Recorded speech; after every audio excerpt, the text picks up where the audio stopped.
алгачкы беттеши Талас облысы жана ошондой эле Нарын облысы ортосундагы улакчылардын беттеши менен башталат. Андыктан жалпыңыздарды чакырып өтөбүз. Кызматыңыздарда мен Зыярат Эсенбай.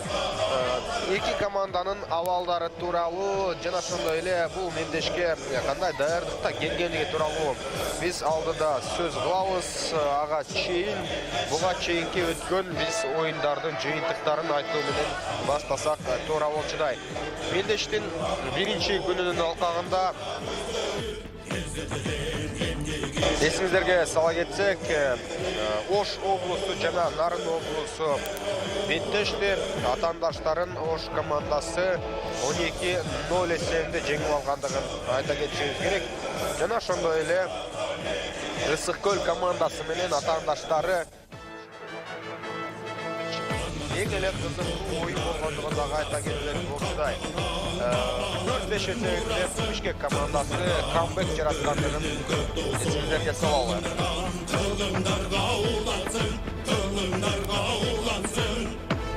Жана ошондой эле кечээ күндү оюндардын эң акыркысы Чүй жана Баткен командаларынын ортосунда болгондук эсиңиздерге сала кетебиз. Өзгөчө бир жыйынтыкты көрсөтө алышты. Чүй командасынын даярдыгы канчалык экендигин бардыгыбыз көрө алдык.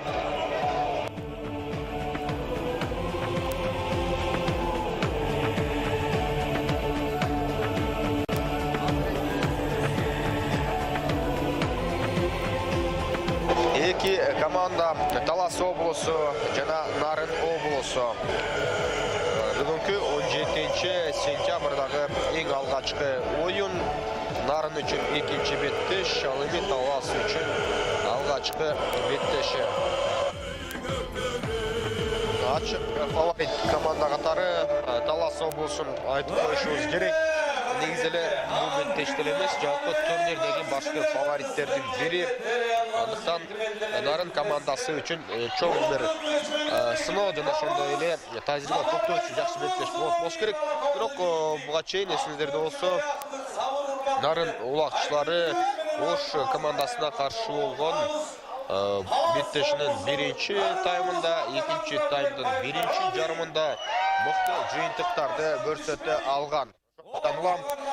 Бүгүн эми менимче алар беттешти мыкты деңгээлде башташы толук мүмкүн. Ошондуктан улам жакшы атаандаштыктагы биз оюнду күтмөкчүбүз. Улуттук көчмөндөр оюндарыбыз козголгон Талас жергесинде Эки команданын курамын тааныштыруу менен бул беттешти баштап алсак туура болчудай. Чындыгында бири-бирине татыктуу оюнду көрсөтө алабы, жокпу? Ошол бизге кызыктуу суроолордон экендигин. Бирлигите эле беттеш башталды, ышкырык жаңырды. Эки команда өздөрүнүн жүрүшүн мына эми ишке ашыра баштайт. Ошондуктан улам жалпыңыздарды чакырып өтөлү. Курамдар менен тааныштырабыз. Биринчи Жолдошбек Орозбаев команда капитаны өзүнүн арба таргымагы менен оюн жүргүзөт. Жана ошондой эле азыр эми командасындагы Дастан Сагынбек уулу Сармат менен оюн алып барат.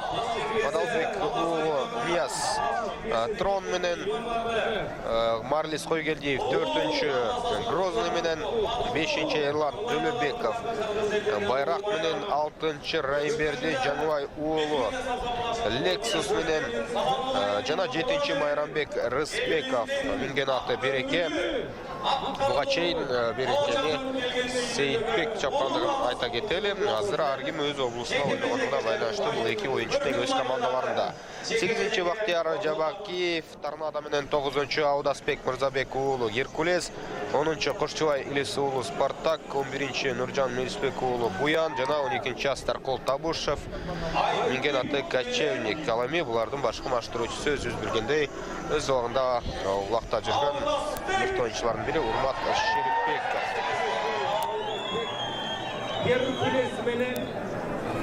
Жана ошондой эле алардын атаандаштарынын курамы менен тааныштырып өтөлү. Нарын оюнчуларынын курамы Birinci qatar sanında Çınıbek Jaylobek ulu Ostroy, ondan soň Adilet Aksayбек ulu Malbora, 4-nji Bekkazy Berimkul ulu Gülsarı, 5-nji Janarbek Joldoşbek ulu Mers, 6-nji İshak Ömürbekov Bayrak, jana şonda ele 7-nji Dariel Koyçumanov Uragan, 8-nji Nurbolot Sanjarov Altın-Göz, 9-nji Adilet Çarşembekov Mengen Atabereke, şonda 10-nji Aytbek Joldoşbek ulu Dollar, 11-nji Konuşbek Sultanbekov Sayak, jana 12-nji Mirbek Mutaşov da şunday Quramda oyun alып баруда азыр Майрамбек Рыспеков улак менен тайгазанга келип жетти. Жана ыргытылган улак сыртка чыгып кетти. Ыргытылган алгачкы улак тайгазандан орун алган жок. Майрамбек Рыспековдун барган иш аракети жана ыргыткан улагы тайгазанга тийип, андан кийин сүрүлүп былды түшкөндүгүн көрө алдык.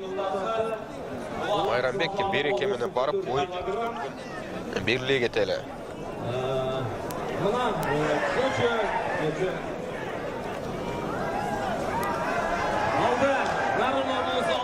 Жана ошондой эле азыр эми Нарын облусунун оюнчулары аракетин жакшы эле жумшады.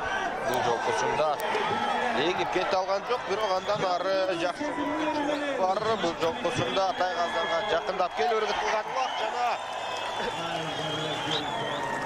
Райымберди Жаңыбай уулу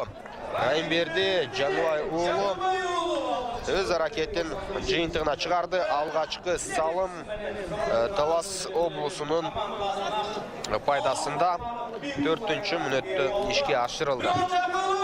Демек, алгачкы эсеп Талас облусунда биринчи улакты Райымберди ыргыта алды. Эми мындан ары биринчи таймда дагы да болсо убакыт кенен эсепти теңеп кетүүгө жакшы мүмкүнчүлүктөр бар. Андыктан жалпыңыздарды бул беттешти көрүүгө дагы да болсо чакырабыз. Бул оюнда Талас облусу фаворит экенин айта кеттик. Ага карабастан нарын деңгээлди көрсөтүшү абзел.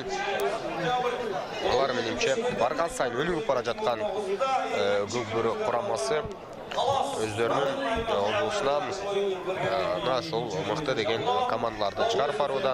Барган сайын Соңкөл бар, ошол мезгилде Атбаш сыяктуу, Кырал сыяктуу командалар Нарын облусуна тиешелүү экендигин белгилей кетсек болот. 5-нчи мүнөт жерден эңип кетүүгө аракет жасалды, бирок ишке ашкан жок.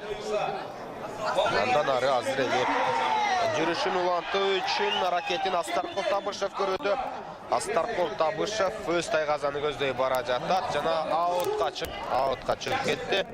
Атаандаштарын сыртка сүрүп чыгарууга Нарын командасы үлгүрө алды.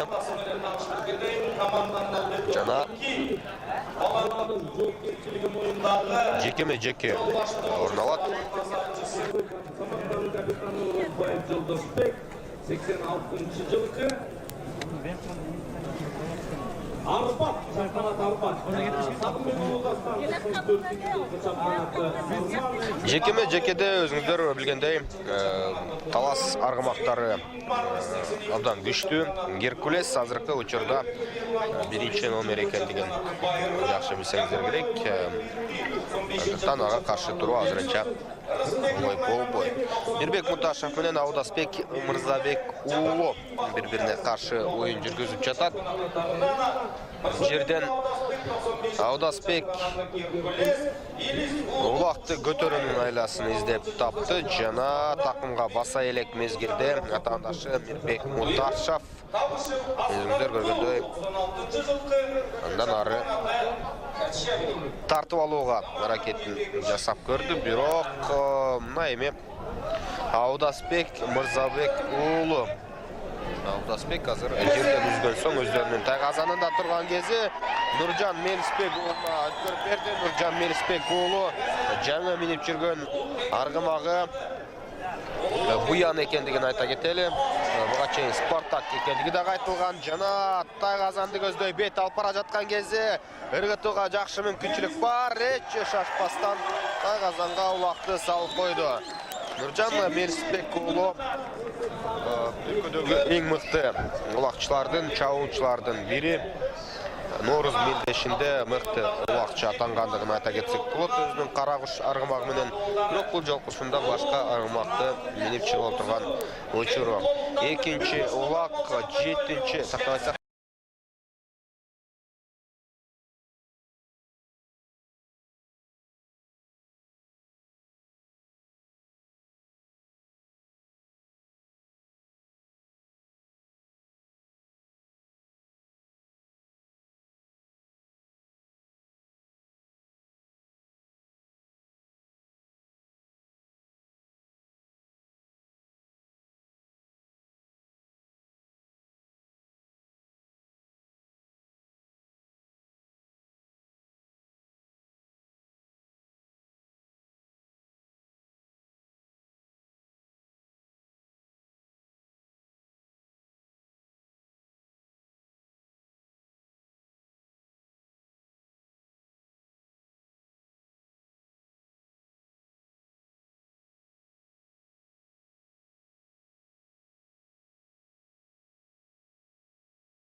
байқаймыз. Сыртқа шығып кеткендігіне байланыштуу. Азыр жекеме-жекеден иш аракеттери уланат. Бул биринчи беттеш экендигин айта кетсек болот. Жана биринчи оюндун алкагында азырынча эсеп 3-0. Жекеме-жеке 13-мүнөт жыйынтыгына чыгып баратат.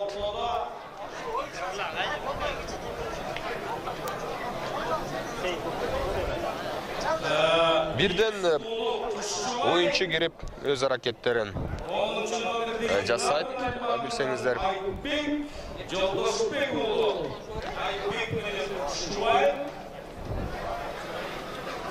Жана Шуай. Еңкейіп атасын. Айтбек. Еңкейіп деп атасын. Үзөңгүрү бекер теминейін деп оңдонып атасын.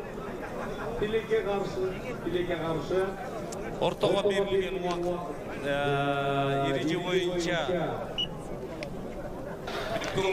жекеме-жекенин алкагында оюн уланып жатат.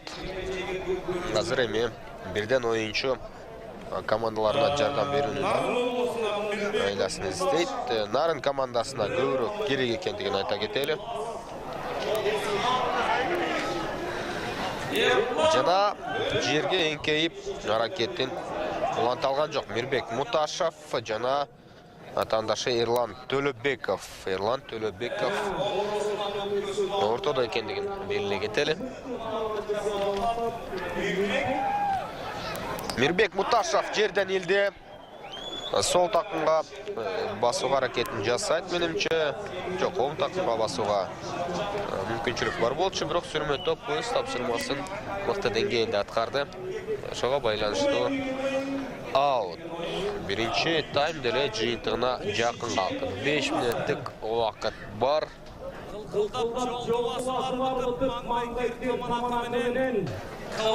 Жекеме-жеке бирден оюнчу ортодо оюн жүргүзөт. Жана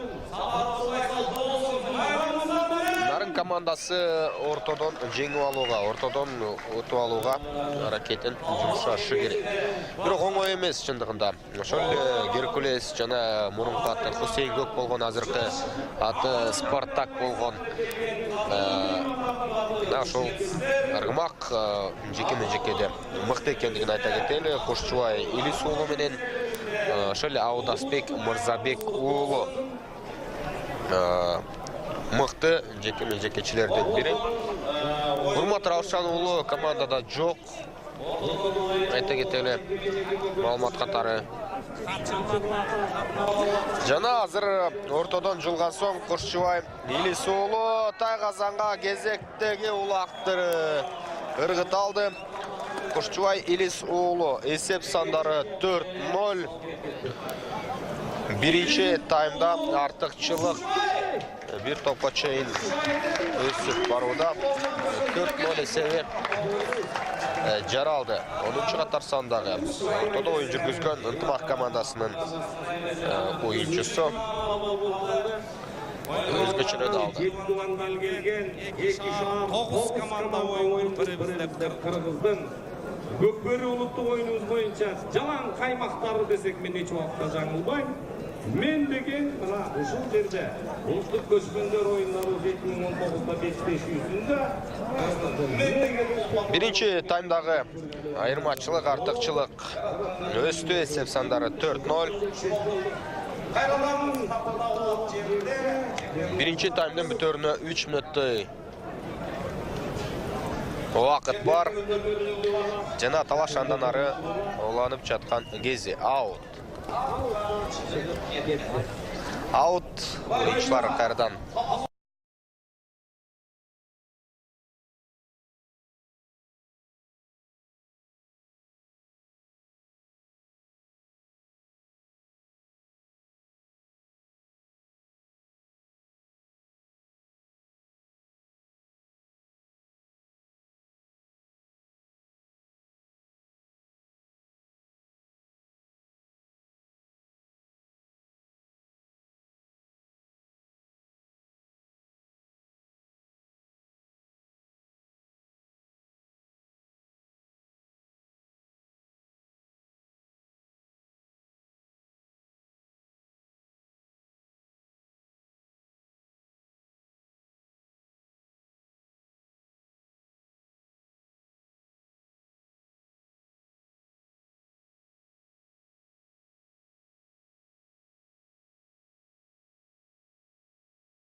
Андан ары өз позициясын жеңіп алуға аракетін жасайды.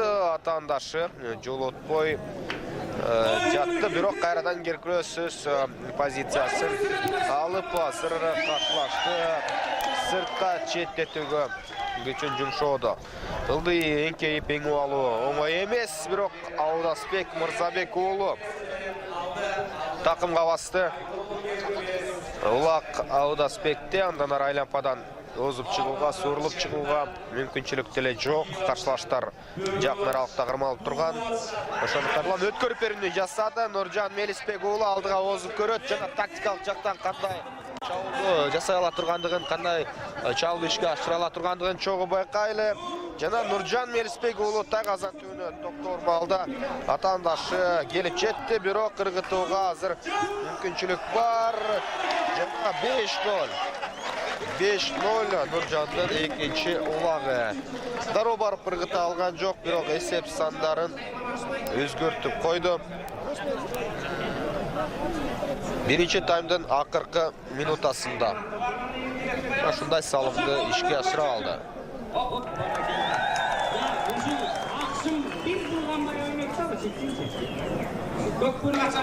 Кайталоодан көргөндөй эле буян аргымагы менен барып Нуржан Мелисбек уулу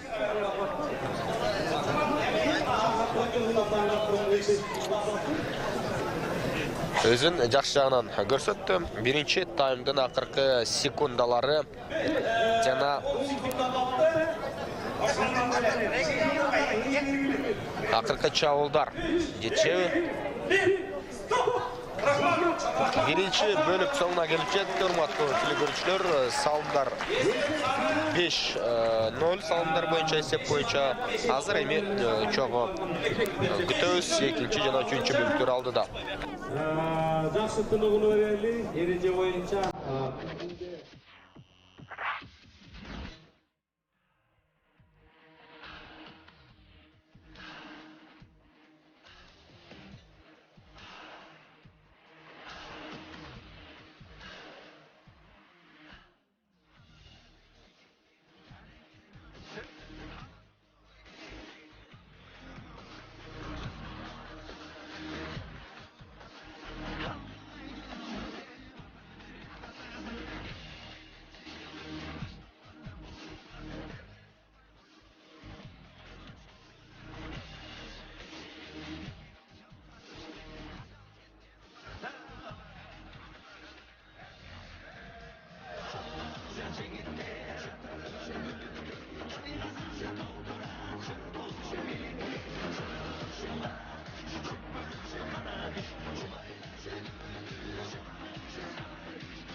Her azamatlardan suygun oyunu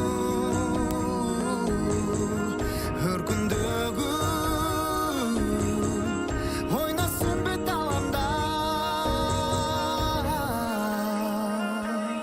Ulu kırgız elim göçmönü Oynop bir azamat gök börü Jarık yıldız bolup janıp göktөгү Tarih baragынан elim öçpөгүn Ulu kırgız elim göçmönü Oynop bir azamat gök börü Jarık yıldız Gülüpüm olsun, ırım olsun Babalardan kalgan muras Gele jatat bucosun El geçirge bersini bakıp Mutlu gülüpünü bereke Umayette tekir adam Kurbaklarını boldosun Dastur kondunu damın sızıp Götürüllü gömülünü Öntımağını bolsun dayım bolsun elim ömürünü Namısındı dastur kondoy girsiz taza sakladı Aram oylu adam gelirse develetme döründü Dastur kondu gelen caygın gülüküm olsun ırım olsun Babalardan kalgan muras gele jatat bucosun El geçirge bersini vakit mutlu gülümünü bereke Umayette tekir adam kurbaklarını boldosun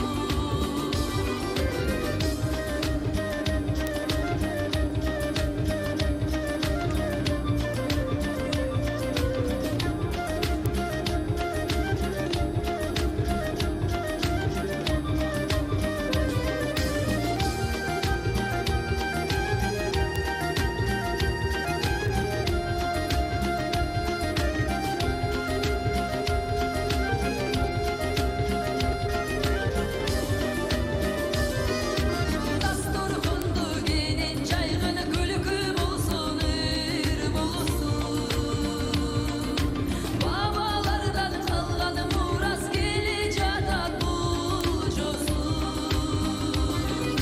El geçirge bersini vakit mutlu gülükünü bereke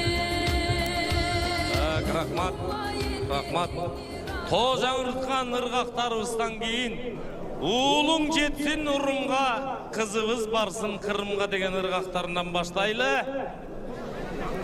Мына эки команданы кайрадан чакырып алалы. Экинчи тайм, урматтуу телекөрүүчүлөр. Талас жана Нарын облусунун ортосундагы күрөшкө чакырабыз. Көкбөр боюнча таймаштар уланууда. Эсеп учурда 5-0. Жана Талас облусу алдыда келе жаткандыгын өзүңүздөр дагы эсеп тактада көрүнөсүздөр.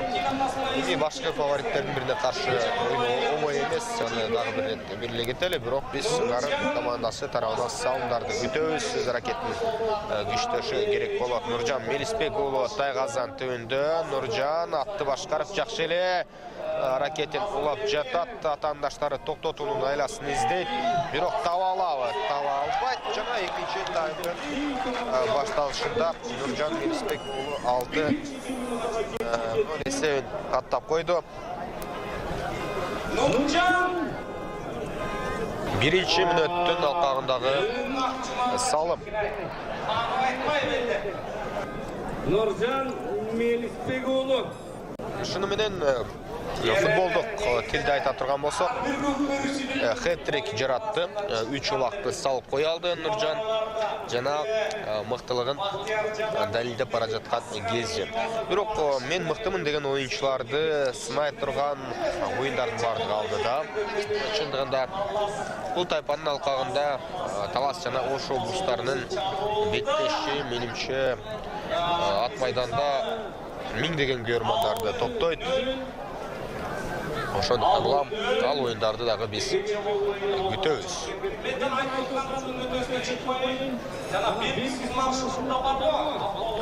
тараптардан біз құрамын толығы менен таныштырып өткөнбүз.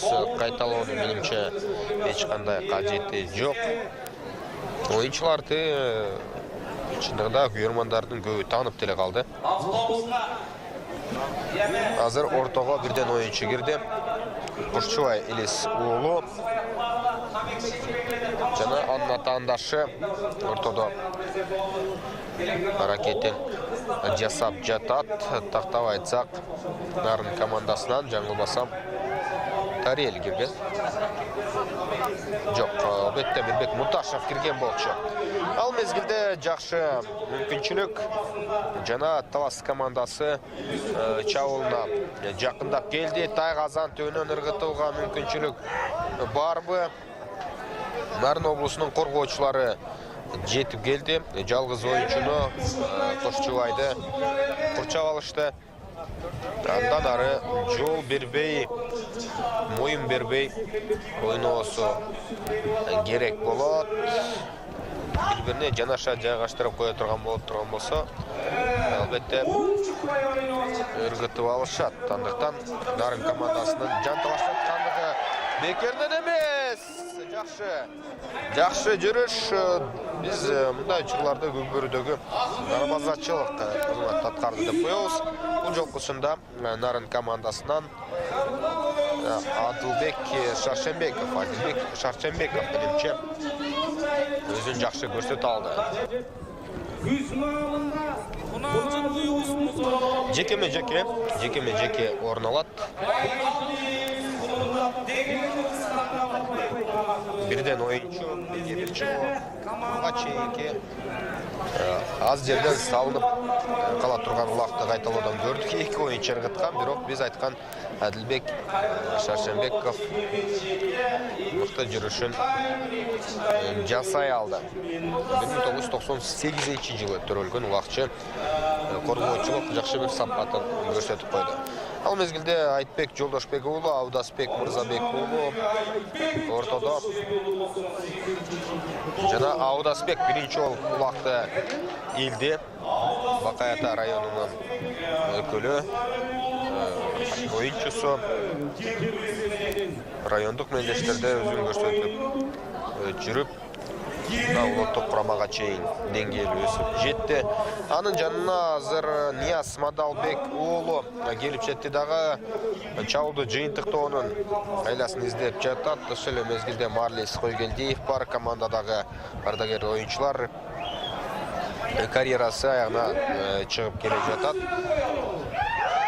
Ал учурда ыргытууга мүмкүнчүлүк издеп таба элек. Жакшы активдүү коргонууда Нарын командасы оюн көрсөтүүдө. Тариел Койчуманов, сырттары ошондо Айтбек Жолдошбек уулу бар. Кочкул кызыл жана ак түстөгү форма кийген команда азыр коргонушу керек. Ыргытууда аягына чейин жеткире алган жок Аудасбек Мырзабек уулу. Азыр эми атаандаштарынан жулуп алып, Нарын командасында жакшы мүмкүнчүлүк бар. Тайгазанды көздөй чоң ылдамдыкта бара жаткан кезде ыргытууга толук мүмкүнчүлүк бар. Эсеп саны өздөрүнүн пайдасына ачылды. 6-1 жана ыргыткан албетте 12-чи катар сандагы Мирбек Муташев. Азамат мына ушундай жүрүштө эсеп санын ачты өздөрүнүн пайдасына. Мирбек Муташев атаандаштарынан суурулуп чыгып, өзүн мыкты жагынан көрсөтө алды. Мирбек Муташев жаңылбасам Ураганда минип барган, каршылаштары артынан жеткен жок жана 5 улак айырмачылыгы азыр бар. Ал мезгилде каршы чабуул жана ыргытылган улак Астаркул Табышевдин ыргыткан улагы Тайгазандан топтой эле секирип барып жерге түштү. Жана андан ары аракеттер уланат. Бул жерден эми жерден эңип алуу оңой болбойт.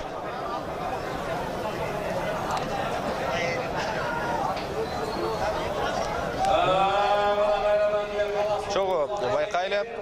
Андан ары Талас командасы өздерінің қарамағында улақты қармап жүрөт. Албетте салымды ішке асыру үшін улақты өз қарамағына алышы керек, өз пайдасында қармашы керек болады. Егерделе жет шалбай тұрған болса, онда албетте таңдаштарға мүмкіншіліктер көбейет. Жана чоң ылдамдықтағы чабуылды Талас командасынан жұрда Астарқұл Табышев өрчетіп баратқан, бирок орта жолдан тоқтауға арғасыз атандаштан бардығы тайғазанды көздөй келіп қалышқан. Астарқұл Табышев алдыға чаба берсе болмоқ, менімше. Бирок қайырдан артқа баруға жаңа Нұржанға өткөріп беруге арғасыз болды. Аутқа шығып кетеуі. Жоқ, азыр аутқа шыға елек. Қалыстардың белгісі жана желеге желдірелік. Ал мезгілде Нұржан Мелисбек ұлы атандаштарынан алдыға озып бара жатат. Командалаштары жардам беруге үлгіреуі атты тоқтоту. Андан кейін Тайғазанға жол іздеп бара жатқан кезі.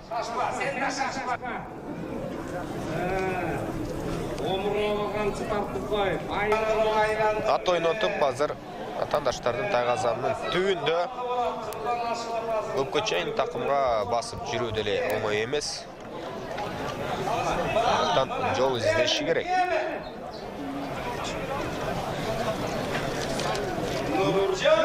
Алдыға жол іздейт. Тайғазан түйінді дағда олсы өткөріп беруіне жаса елек. Қамчылау олтырып, командалашына Нияз Мадалбек ұлы жардам беріп жатат. Атандаштарын сүріп шығаруға әрекетін көрген. Андан ары салым дағда олсы ешке асыра елек. Аштырыла елек. Ал мезгілде ұлақ дағда олсы талашта өткөріп берілді. Нияз Мадалбек ұлы жана Тайғазан түйінен түртіші олтырып, жөйлеші олтырып. Андан ары өтіп кетті. Аутқа аз қалды. Аутқа аз қалған мезгілде Нияз Мадалбек. Жоқ, Нұржан Мелисбек ұлы албетті. Нұржан Мелисбек ұлы. Тоқтоған бирок қалыстың желеге желбіреп белгісі беріліп. Аға байланышты. Өзіңдер көргендей. Дағда олсы. Жекеме жеке. Екінші таймдың 10-ші минутасына жақындап қалдық.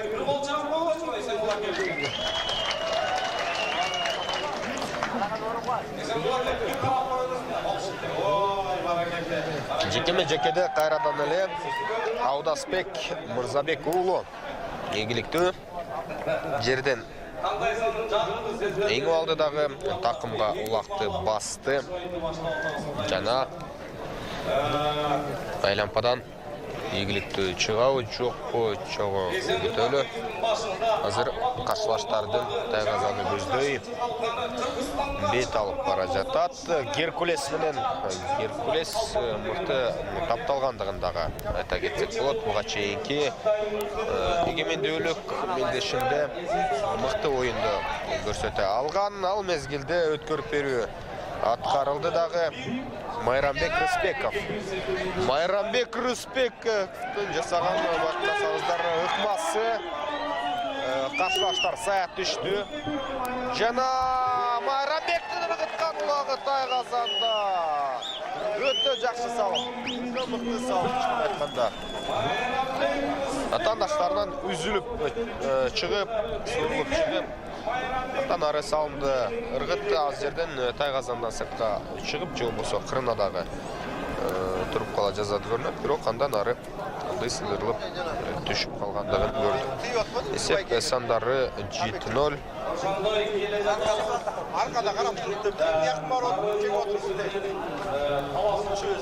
Жетінші қатар сандағы ойыншы 7-ші олақты ұрғытты.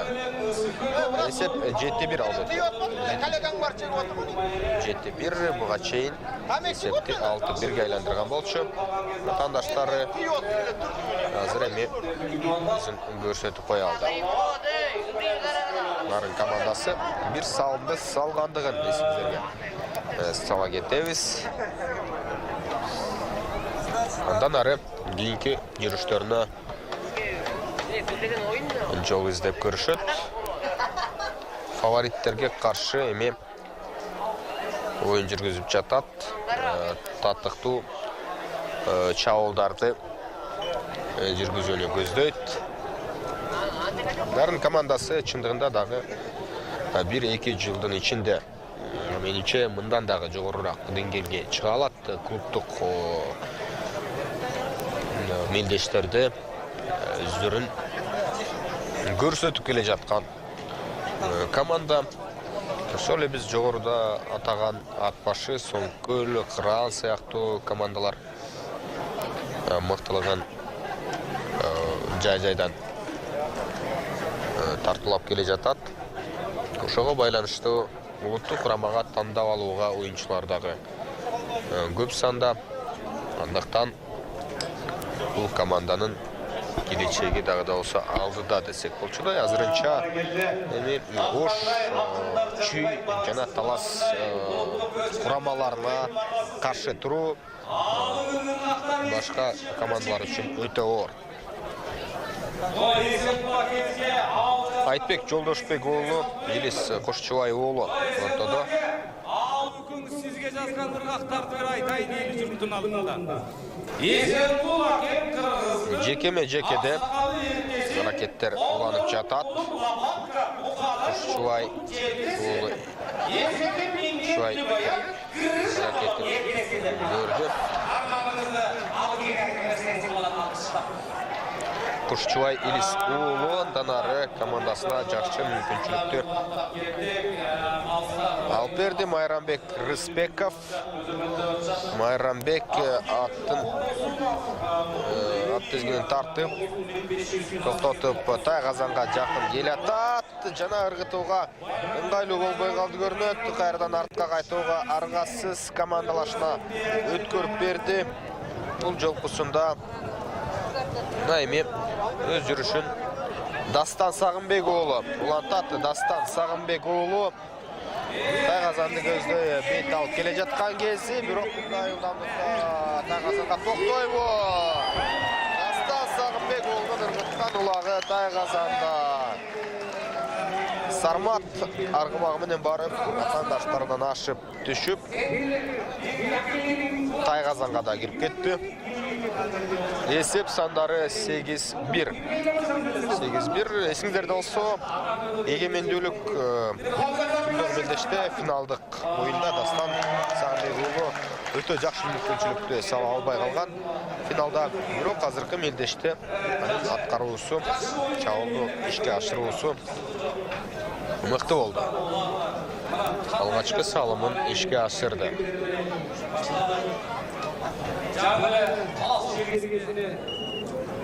Қол келгенде жақсы бір дастан қойды. Чайдың үнді Жақсы бір білекменен мына ошар екен. Қазір емен, яндан ары Астарқұл Табышев. Бірінші олаққа жеткен, бирок тала чегінен сыртқа шығып кетті. Ошондуктан ула жекеме-жеке көрініші орын алады. Бірге бір шығу. Екінші таймды мүтеріне 4,5 минутты уақыт бар. Ойыншылар қарабай жай барақат ойын жүргізуді. Еме жиынтықтың қандай бола тұрғандығы алдын ала белгілі қалғандай, андай беттештер көбірді дайын болып келеді, бирок алдын ала 100% ережеге лайық айтылбайды. Өзіңіздер білгендей. Қазір Нарын командасының улақшылары уақыты өз қарамағына алған болчу.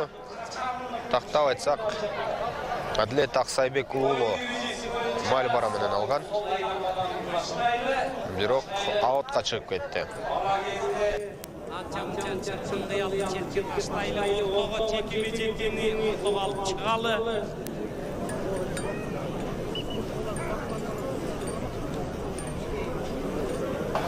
Жекеме-жекедегі треш улануда. Жеке қандай соңғысын, Жекеме жеке.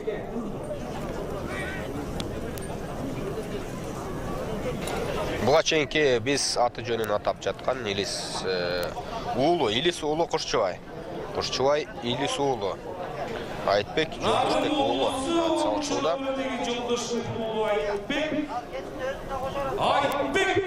Жана биринчи болуп нарын оюнчулар илген болчу.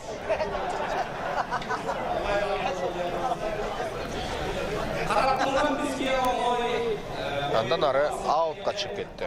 Эр оюну көкбөрү. Ата бабабыздын атадан балага өтүп келе жаткан мурасы. Из калтыр бул дүйнөгө туяк таштап, каада салттын аркылуу кылып кеткен ата бабабызга миң бир тебе тазим. Кана ушундай ат үстүндөгү улуттук оюнубуз көкбөрү. Göçmen el kılımdardı, kırgız eli kılımdardı arıtkan. Hiç kim bizde mınday tarık menen, narkız menen göçür albayt tarıktan.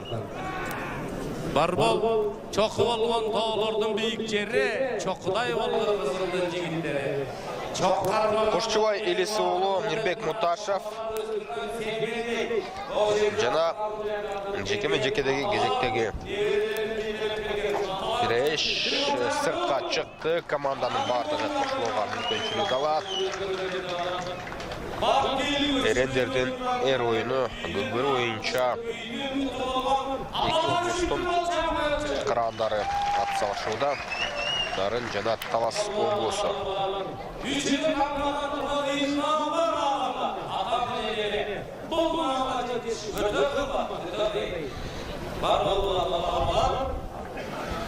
Экинчи таймдын 16 минутасына баратат. Эсеп саны Экинчи таймдын акыркы минутасы. Азыр кезектеги бизден оюнчу командасынын намысын талашат. Аудасбек Мырзабек уулу. Жок, албетте Кушчубай Илис уулу жана Мирбек Муташев.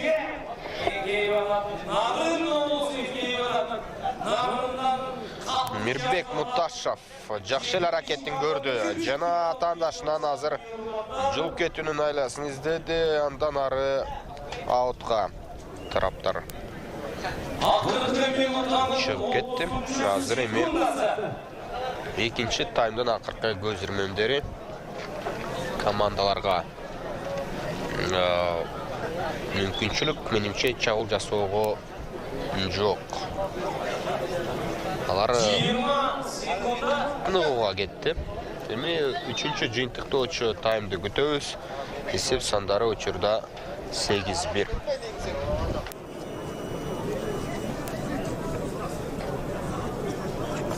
Beş, dört, üç, iki, bir, stop. Kol çabuk koyalım. Kol çabuk koyalım. Жақсы. Sonun mıқты oyun oldu. Rahmat.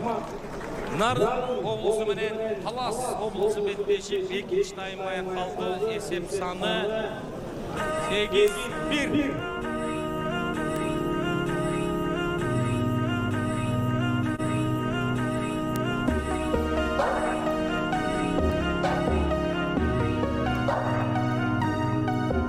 Кыргыз элдин эрмегине тең болгон кылымдарды кечип өткөн көкбөрү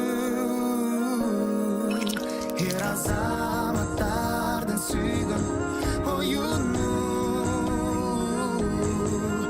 өркүндөгү ойносун бет аламда.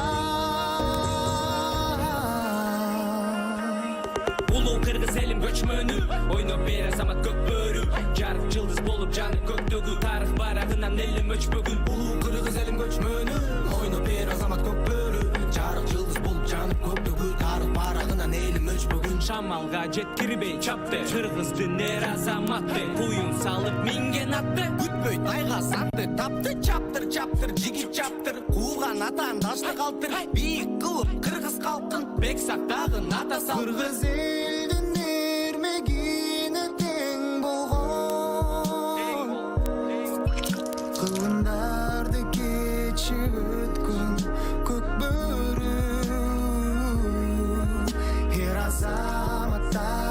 suygun oyunu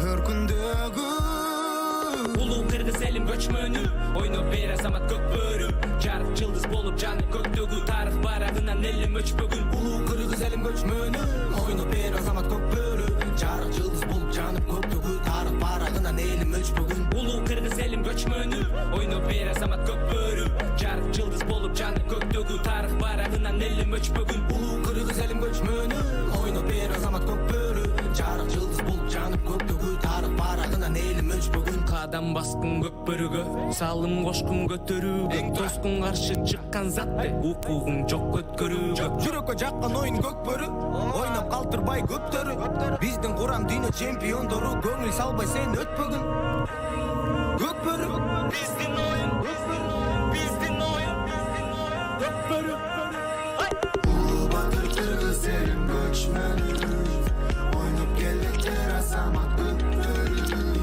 жарым жылдыз болуп жанып көктөгү тарых барагынан элим өчпөгүн Улуу батыр кыргыз элим көчмөнү ойноп келдиктер азамат көк бөрү жарым жылдыз болуп жанып көктөгү тарых барагынан элим өчпөгүн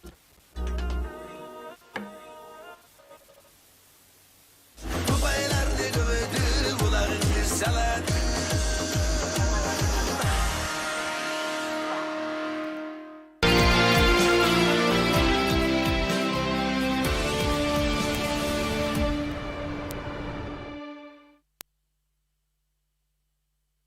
Тысячи блинов нужно испечь, чтобы стать мастером-блинопеком в теремке. И всего один нужно попробовать, чтобы его полюбить. Ведь домашний вкус, как настоящую любовь, ни с чем не спутаешь.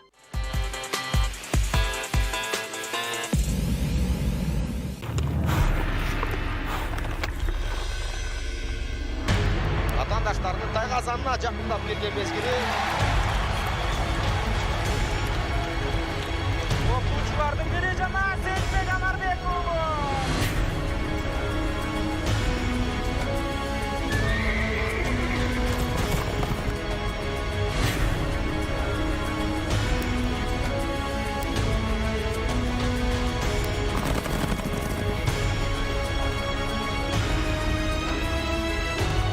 Команда сатыда келе жаткан чагы жана кайрада.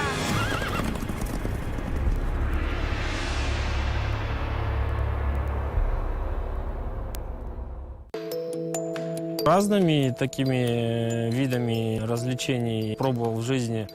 Ну, такого адреналина и такого вот выплеска эмоций нигде нету, как вот именно вот в этой игре, в такой вот. Когда ты туда заходишь, ты отключаешься и полностью погружаешься и отдаешь себя, должен отдать себя на 100%, чтобы достичь цели, к которой мы идем. Чтобы каждый хотя бы постарался по одной команде вытащить. Тогда именно наша страна, мы дадим всем пример того, что действительно надо развивать эту игру. Чем больше будет наций играть в эту игру, тем более будет популярная игра. И чтобы мы развивались уже не внутри страны, а именно за пределами.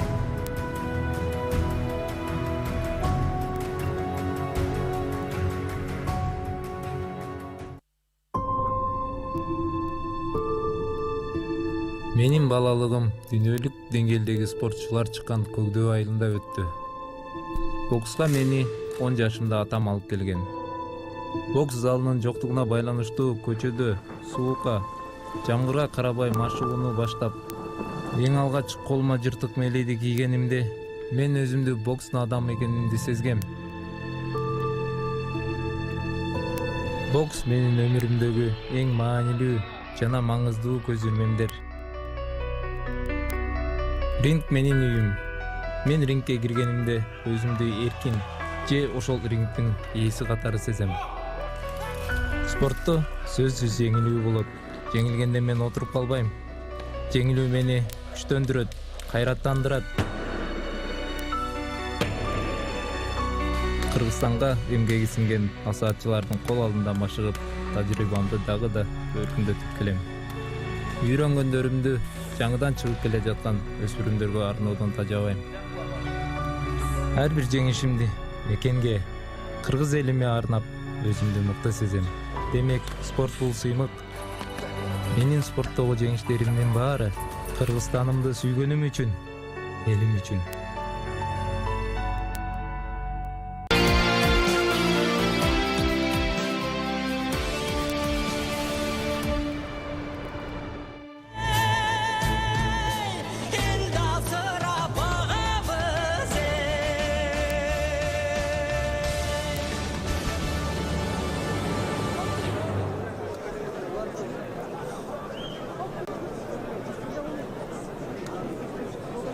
Келгиле урматтуу көкбөрүчүлөр, келгиле бир келип аманат менен эсенчилик самап кеткиле. Кандай сонун сөздөр бар кыргыздын.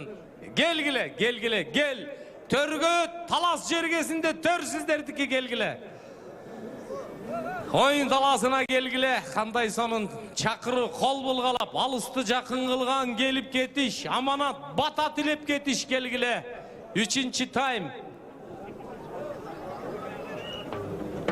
Kettik, vakit ölçöndü, protokol dayar, sekundantar dayar, oyun talasında asker Toqtosunov dayar, alıstar toğu dayar, bartığı dayar.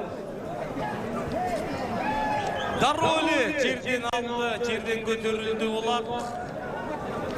Майрамдың урматына Дағы бір рет саламатсыздар бі, урматтуу телекөрүүчүлөр, сиздер менен биргеликте Райкан Алканов атындағы ат майданда учурашуудабыз. Кайрадан Талас облусунун улуттук курама командасынын катышуусундагы оюнга назар салабыз. Өзгөчө деңгээлдеги, өзгөчө ылдамдыктагы оюн жүрүп жаткан мезгили, эсеп артыкчылыгы чоң, ага карабастан атаандаштардагы жакшы деңгээлдеги оюнун көрсөтүүдө эң башкысы бул беттеш кырсыксыз өтүп жаткандыгын белгилеп өткүбүз келет. Буга чейинки өткөн 3 оюндун алкагында дагы бир дагы кырсык болгон жок, жаракат алган оюнчулар болгон жок. Кандыктан оюндун керемети, оюндун кызыгы ушунда десек дагы болчудай. Эң башкы деңгээлде, эң башкы кезектеги албетте бирлей турчу нерселер. Ал учурда акыркы таймдын алкагындагы жүрүштөр эми кандай болот?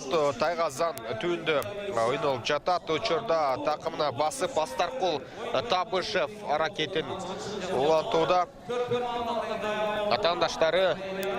Атаандаштары азыр тартып алуунун айласын издеп жатат. Бирок канчалык эми үлгүрөт болду экен, жете алабы, жокпу чогуу байкайлы. Астаркул Табышев жакшы эле Тайгазанга келген болчу. Жана ыргытууга бир аз гана убакыт калганда ыңгайсыз болуп калды көрүнөт. Таштай алган жок. Эсеп азырынча 8-1 бойдон сакталып турган учуру.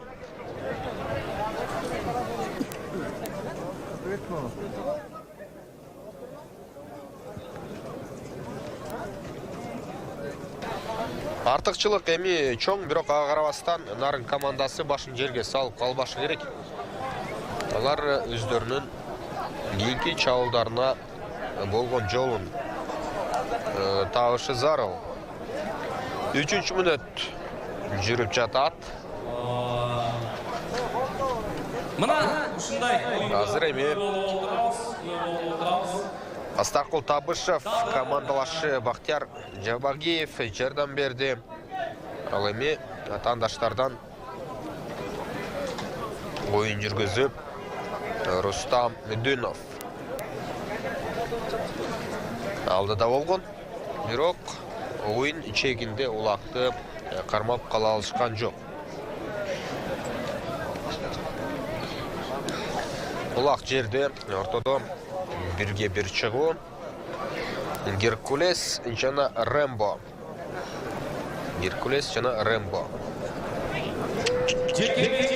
Өтө кос өттүрүшүнү көрсөтүүдө Геркулести азыр Рэмбо алып койду. Мирбек Муташевдин аргымагы.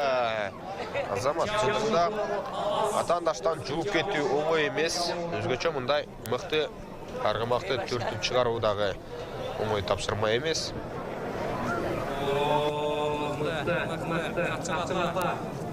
Андықтан алып тақымға басып алғандығы бұл мақтауға таттай тұрған нәрсе. Ал эми Аудасбек Мырзабек уулу атаандаштан улакты жулуп алуунун айласын издеп жатат, бирок улак такымда.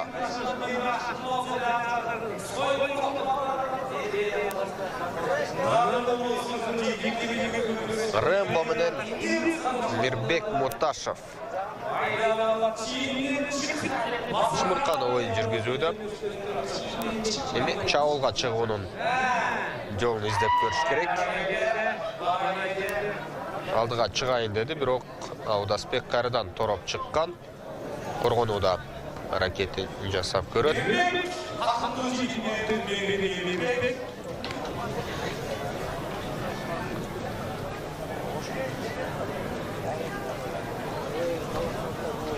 Жана азыр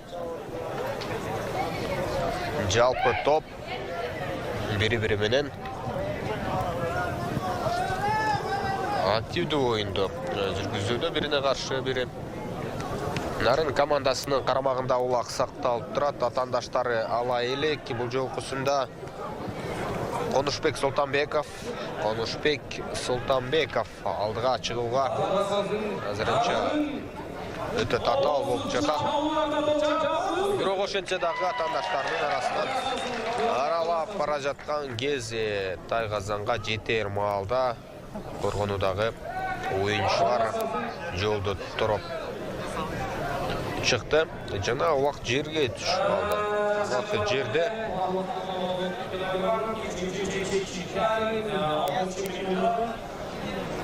алтынчы мүнөт жүрүп бара жаткан кезде жана Талас командасынын тез чабуулдарынын бири Дастан Сагынбеков алдыга озуп чыгып бара жатат. Жана ыргытууга мүмкүнчүлүк барбы? Ат Тайгазан тушуна токтогон жок. Андан ары эми мүмкүнчүлүк дагы да болсо бар. Жана Дастан Сагынбек уулу эсеп сандары 9-1. Беттештин мүтөрүнө дагы 14 мүнөттөй убакыт бар. Эсеп өзгөрдү. Дастандын экинчи улагы.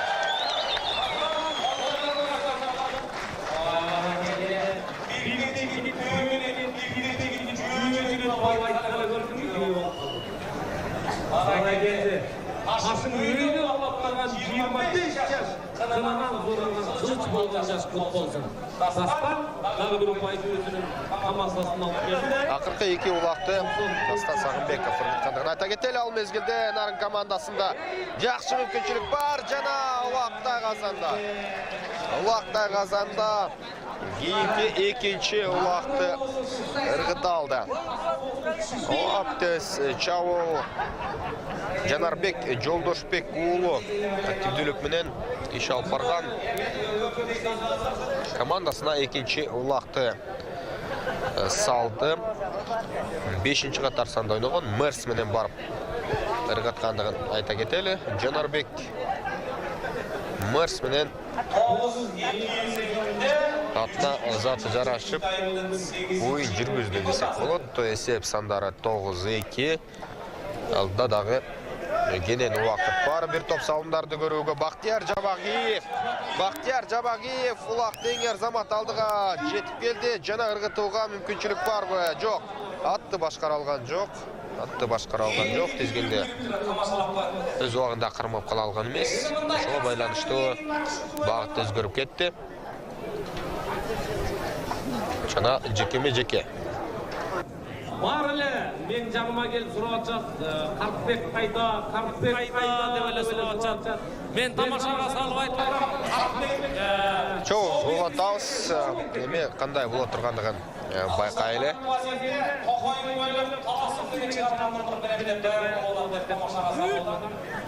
Кайрадан жеке 1-1 чыгуу. Oyunculardan iş hareketi Mirbek Mutaşov, Audasbek Mırzabek уулу. Буга чейин Мирбек Муташев бир жолу алды.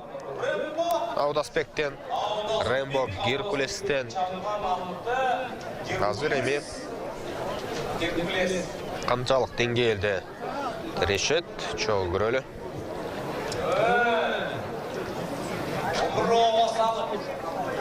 Артын салып азыр Геркулес атаандашын жолотпогонго аракетин көрүп жатат. Рэмбо дагы оңой эмес ат экендигин көрүүбүз.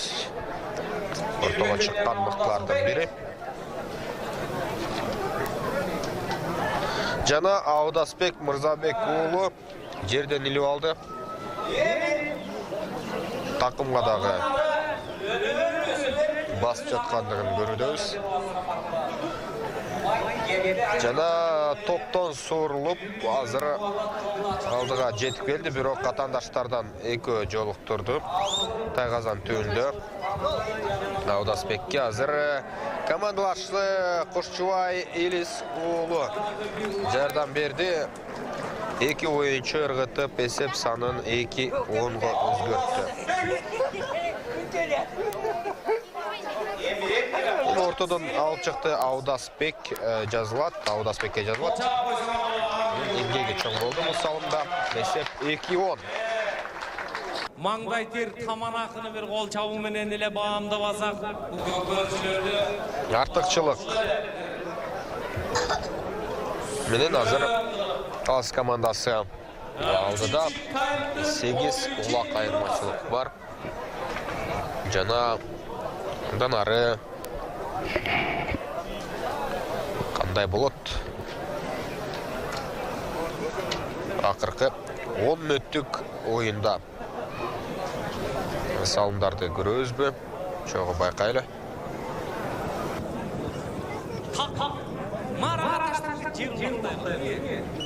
Ой, келди.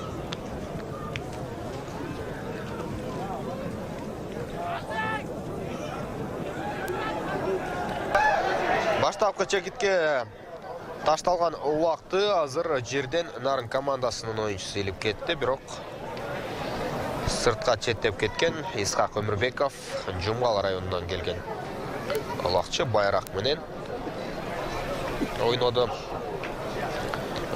Нарын командасынын оюнчулары Кочкор, Атбашы, Жумгал жана Нарын райондорунан куралгандыгын айта кетсек болот. Нарын районунан Көбүрөк, Тариел, Нурболот, Адилбек, Айтбектер, Кочкордон дагы бар Бекказы, Жанарбектер. Мына ушундай мыктыларын алып келип, Талас облусунда улуттук көчмөндөр оюндарынын алкагында атсалышууда. Менимче жакшы эле деңгээлдеги оюнун көрсөтүүдө. Балким Нарын командасына тайпага, оор тайпага туш келип калгандыгы бир аз тоскоолдугун берип жаткандыр. Чучугулактын жыйынтыгы боюнча ийгилик жылмайган жок. Эки фаворит команданын катарына кошулуп калды.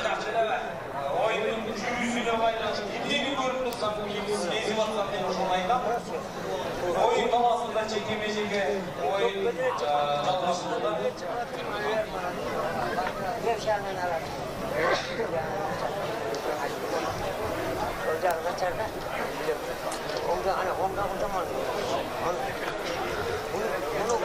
Улуттук көчмөндөр оюндарында Кыргызстандын өлкө ичиндеги мыкты команда аныкталат. Ал эми дүйнөлүк көчмөндөр оюндарында өзүңөр билгендей Кыргызстан курама командалары атсалышкан, улакчылар тандалып алынып, өздөрүн көрсөтүшкөн. Демек, убакыт өлкө ичиндеги мыктыны аныктоого келип жетти. 31-нде бир аныкталды клубтук деңгээлде, эми облустук деңгээлде бир аныктала тургандыгын айта кетели. Мирбек Муташев, Аудасбек Мырзабек уулу ойынын жүргізіп жатат. Аудасбек ылды еңкейіп, сол қолы менен улаққа жеткен, жана артынан азыр чабуыл қойып Мирбек Муташев тосқолды қылайын деді, бирок жетишпей қалды. Аудасбек тақымға басып алғандан кейін азыр алдыға озып көрөт, алдыға чаап көрөт.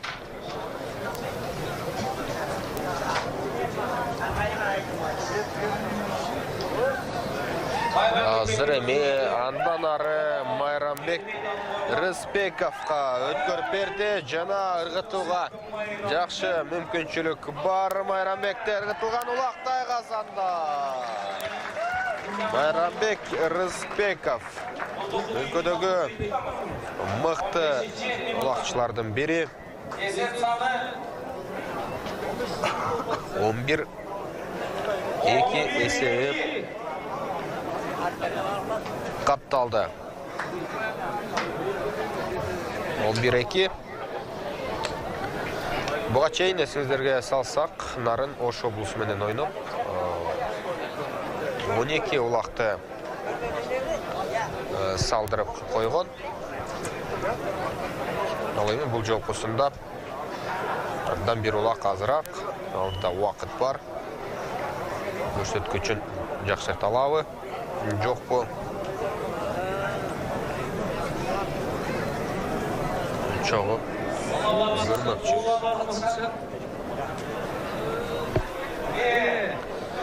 Ылды эңкейип азыр башка чекитке ташталган убакыт жууп кетүүнү көздөп турат ар бир оюнчу. Жана жерден үзүп, андан ары Марлис Койгелдиев жол булап жаткан кези. Бирок андай вот чоң көрөбүз. Бактияр Жабагиевке өткөрүп береби? Бактияр Жабагиевке өткөрүп берген, жана мыкты чабуулдардын бири Бактияр Жабагиев. Эсеп сандары 12-2. Буга чейин ыргыта албай калган. Сиздерде болсо ушундай чабуулду бирок салымдары болду. Бул беттеште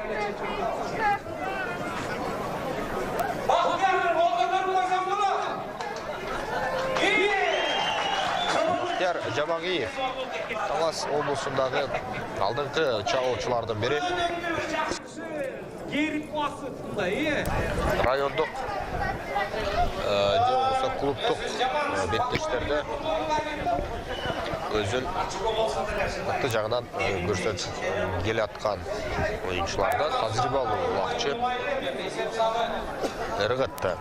Ал учурда жерден илип кетүүгө Нуржан Мелисбек уулу үлгүрдү.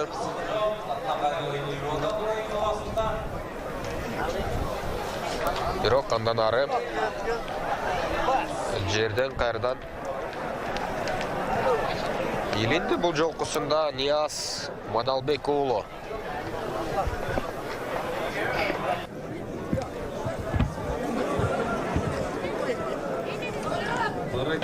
Ыргытууга болушунча жол издеп жатат. Тайгазан түбүндө Нияз Мадалбек уулу. Убакыт болду, бирок ыргыта алган жок. Жакшы эле туруштукту көрсөтүп, Нарын командасында коргоноосу бул жолкусунда мыктыраак. Бираз көпкө чейин атаандаштарын кармап жатат.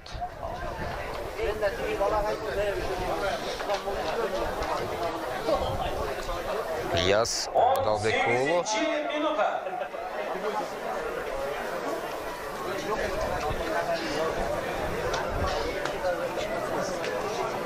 Бири-бирине көмөктөшүп олтуруп азыр ыргытууга аракетин көрөт. Нуржан Мелисбек уулу өздөрүнүн тайгазаны көздөй бара жаткан кези.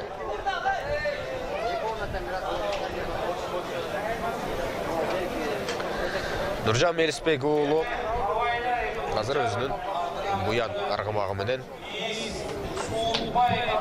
Жоқ. Азыркы учурда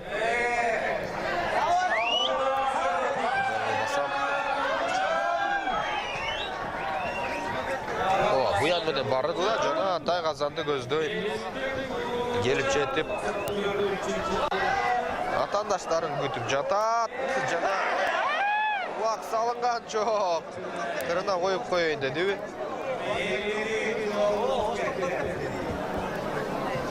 Каршылашы келип жетти. Жанарбек Жолдошбек уулу акыркы минуталар, секундалар жүрүп барууда. Нуржан кайрадан ыргыта алган жок. Майрамбек жанында. Улардың салмағы 34 килограмм. 34 килограмм. Кыргыздын милдеген атындагы күрөшчүлөрдөн кеп. Нарын командасынын оюнчулары жетип келди. Акыркы улакты ыргыттырган жок. Жана жерде. Акыркы минуттагы 10 секундасы. 10 секунда убакыт бар. Эсеп сандары 12-2. Эсеп сандары 12-2. Кийинки оюн бул тайпада Ош жана Талас облустарынын ортосунда болот. Ал эми бүгүнкү күндүн эсебиндеги кийинки оюнду да көрөбүз. Мындан кийин эч кайда алыстабаңыздар. Талас облусу менен Нарын облусу батага келип койгула.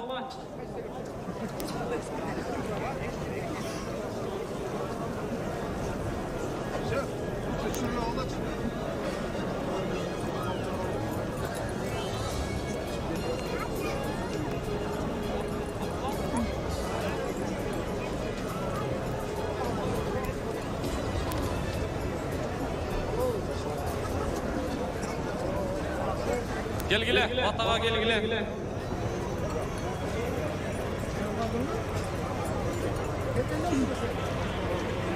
Бата берели. Талас облусу. Бакай ата Кызылсай аймагы Жаманкулов Тургунбек мырза Актөбө айыл өкмөтүнүн сиздерге команданын капитаны Жоки Орозбаев Жолдошбек Мырзабек уулу Алдасбек кол камчы тапшырып коелу. Азыр мына Жаманкулов Тургунбек акеңер баратат. Бакай ата Кызылсай айылы Актөбө айыл өкмөтү кол чаап коелу. Жаманкулов Тургунбек акеңерден Орозбаев Жолдошбек менен Мырзабек уулу Алдасбекке өрүлмө кыргыз кол камчысын тапшыралы. Оми Нарын улуу теңдик толук Нарын командасы бар болгула. Ушундай